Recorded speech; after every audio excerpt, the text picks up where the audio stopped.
உங்களை நீங்களே ஏமாத்திட்டு இருக்கீங்கன்னு சொன்னால் நம்புவீங்களா? அதாங்க உண்மை.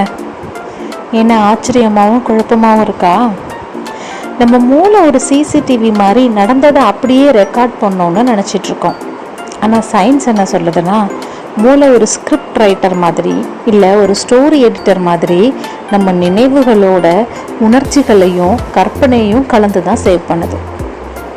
நீங்கள் ஒரு விஷயத்த ஒருத்தர்கிட்ட சொல்கிறீங்க, அதே விஷயத்த இன்னொருத்தர்கிட்ட சொல்கிறீங்க. முன்னாடி சொன்ன மாதிரி அப்படியே அச்சு பிசறாமல் மாறாமல் சொல்ல முடியுமா? இல்லை. ஒவ்வொருத்தர்கிட்ட சொல்லும் போதும் சின்ன சின்ன மாற்றங்களோடு தானே சொல்லிகிட்ருக்கோம். அப்போ எது உண்மை? நீங்கள் முதல்ல ஒருத்தவங்கள்ட்ட சொன்னது உண்மையா, இல்லை நீங்கள் யோசித்து பார்த்தது உண்மையா, இல்லை கடைசியாக ஒருத்தவங்கள்ட்ட சொன்னது உண்மையா? நமக்கே குழப்பமாக இருக்குல்ல. இதை தான் ஃபால்ஸ் மெமரிஸ்னு சொல்கிறாங்க. நம்ம உண்மைன்னு நம்பிட்டு இருக்க ஒரு விஷயம் கண்டிப்பாக உண்மையாக தான் இருக்கணும்னு அவசியம் இல்லை. நம்ம ஞாபகங்கள் எல்லாமே கண்டிப்பாக நடந்திருக்கணும்னு அவசியம் இல்லை. அது நம்ம மூளையால் கற்பனையாக உருவாக்கப்பட்ட விஷயமா இல்லை நம்மளை நம்ப வைக்கப்பட்ட விஷயமா கூட இருக்கலாம்.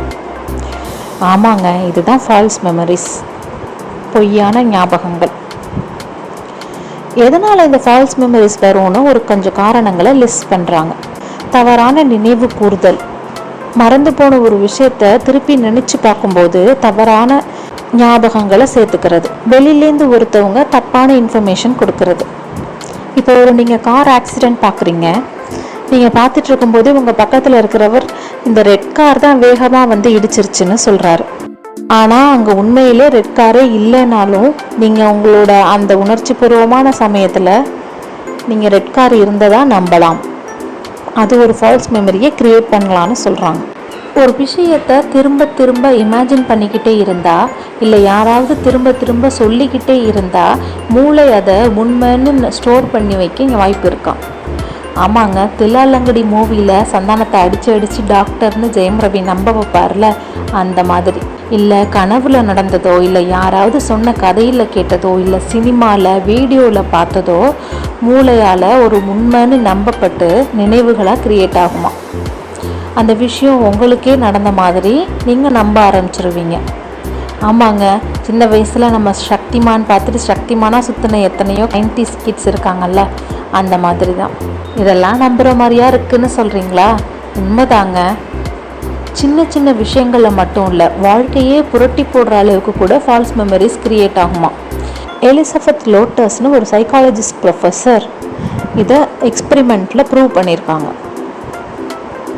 அவங்க ஒரு செட் ஆஃப் பீப்புள் கிட்ட நீங்கள் ஒரு மாலில் சின்ன வயசில் தொலைஞ்சு போயிட்டீங்க, திரும்ப கண்டுபிடிச்சி உங்கள் ஃபேமிலியோடு சேர்க்கப்பட்டீங்கன்னு சொல்லி திரும்ப திரும்ப சொல்லிக்கிட்டே இருந்திருக்காங்க.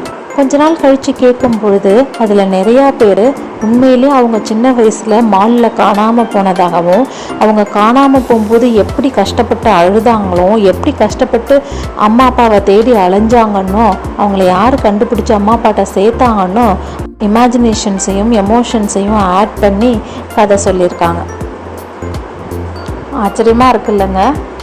இதே மாதிரி சின்ன வயசில் உங்ககிட்ட யாராவது வந்து நீ இந்த இடத்துல தான் சைக்கிளில் போகும்போது விழுந்த அப்படின்னு சொன்னாங்கன்னா, நம்ம மூளை அந்த இடத்துல நம்மள சைக்கிளில் போன மாதிரியும் அந்த இடத்துல விழுந்து நமக்கு காலில் அடிபட்டு ரத்தம் வர மாதிரியும் ஒரு இமேஜினேஷனை க்ரியேட் பண்ணும். அது எல்லாமே உண்மையான்னு பார்த்தீங்கன்னா கிடையாது. நம்ம லைஃப்பில் எல்லாமே உண்மையாக இருக்கணும்னு அவசியம் இல்லை.